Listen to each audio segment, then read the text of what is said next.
What's up, guys? Zan from Zan Madden YouTube channel. Today we're going to be talking about how to make hook zones go to the trip side of the field, leaving running back checkdowns wide open. This is a great way to steal yardage from your opponent, especially if you can get their user on the trip side of the field, which shouldn't be too hard considering that is the passing strength in your formation. Now, for this to work at its best, what you're going to want is to have a formation in which you have the running back in the backfield and trips opposite of him. You could call it formations such as bunch Y flex, trips halfback weak, the list goes on and on. You want three receivers running back in the backfield opposite of the trips. So we're going to be attacking cover 3 drop and cover 4 drop because they have the same underneath zone pattern. You'll take note that both of these zone defenses have curl flats as their flat zones and hook curls as their inside zones. So that was a cover 3. And if I were to show you a cover 4, again, the underneath zone pattern is 2 curl flats and 2 hook curls. Now, with this particular route combo that we're going to break down today, we're going to attack the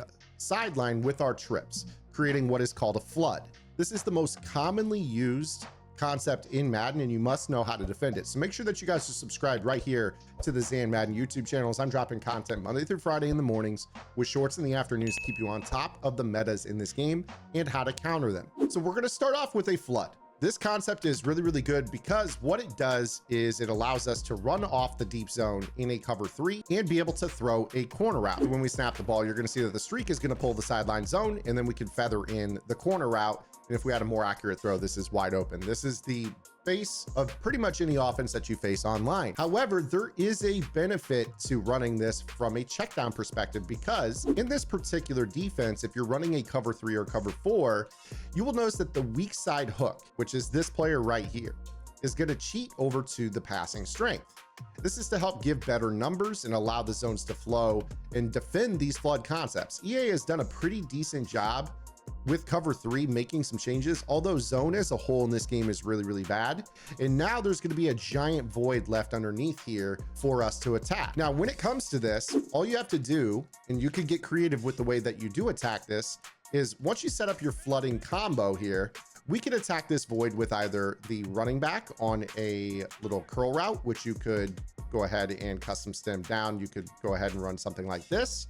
You could use the triple option route, which is the right stick hot route, which will give you this route.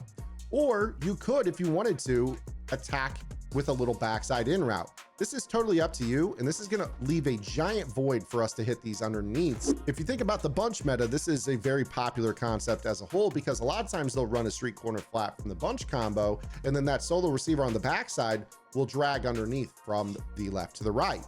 But as I mentioned, you do have the ability to run the running back on the triple option, and you'll see right here that it basically works the same way. You could just let him post up underneath and hit your little check down. So let's say your opponent gets into a habit of maybe manning up the running back. What this would do is this would make it so you could actually attack this area with a different player.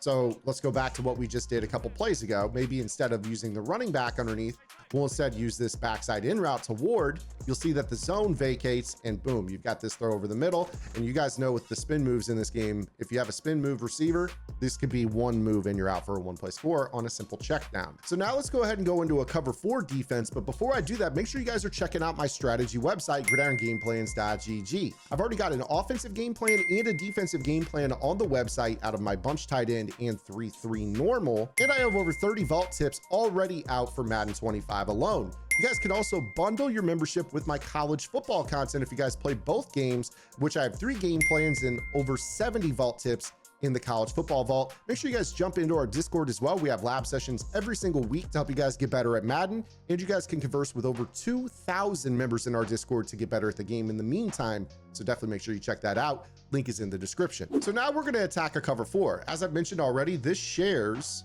the same underneath zones as a cover 3. This time I'm going to hop into that bunch tight end that I was just talking about. So with this here, instead of a spread trips, we now have a compression trips. And we're just going to run that street corner flat combo, which is our sideline flood. And then what I'll do here is I'm just going to use a delay route to the tight end. And I want you to watch what occurs. You see how that hook vacates? And now I can throw this little delay route underneath to the tight end in this void for a nice gain.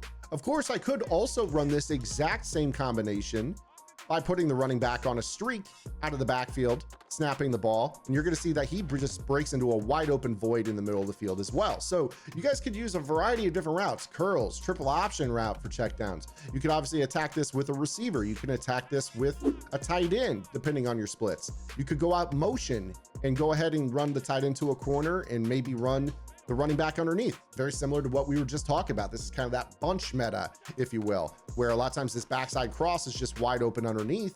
And one spin move, again, you might be able to pick up 30 or 40 yards off of this. So again, this is a really, really annoying combo. So how is it that you actually defend this? Well, the truth is you have a couple of different options. You're either going to call a cover 2 base defense with basically the hook zone curl. Now this is different than a hook curl, believe it or not.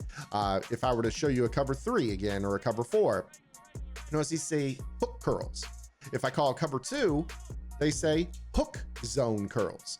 For whatever reason, hook zone curls do a much, much better job. I'm gonna go ahead and just put 2 of them on the field. So I'll get this out of the way here. The 3-3 is a little different in the way that it plays.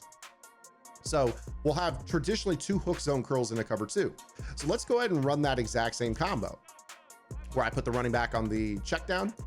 I snap this ball. Notice that the hook zone curl on the right stays home, which allows us to better play this. Now I know I just caught that through his body. That's part of the way this game is right now, but the hook zone curl does a really, really good job. Now there is one other zone that you guys can use on the fly, and that is called the vertical hook.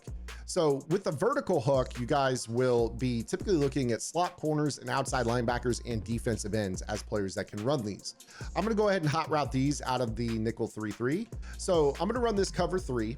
And instead of having hook curls, I'm going to change these hook curls into vert hooks. And what this will do is this will make it so when we run these flooding concepts, the vertical hook will not run from the backside to the front side of the formation. In fact, you'll see that it's just going to hang out and it's going to play this the same way. So it's very similar in the way it behaves to a vertical hook or a hook zone curl. They're kind of the same difference, if you will. There is a slight difference in the way that they participate in a cover 2 and the way that they play. In particular, there's some matching principles that you could use with vertical hooks, but that's another video for another time. I just wanted to show you guys, if you guys are ever struggling with your opponents hitting this backside window because you're basing out of a cover 3 or a cover 4, this is the way that you counter it, is a cover 2, or you hot route the hook curls into vertical hooks. So that's today's video. I hope you guys enjoyed it. Make sure you guys are subscribed right here to the Zan Madden YouTube channel. Make sure you guys are plugged in. I've got so much more content to come, not only on Madden, but we're going to start getting back into some college football content here on the channel as well. I hope you guys enjoyed the video. I'll see you guys this afternoon or tomorrow with another YouTube upload. Until then, this is Zan. Get the lab and good luck.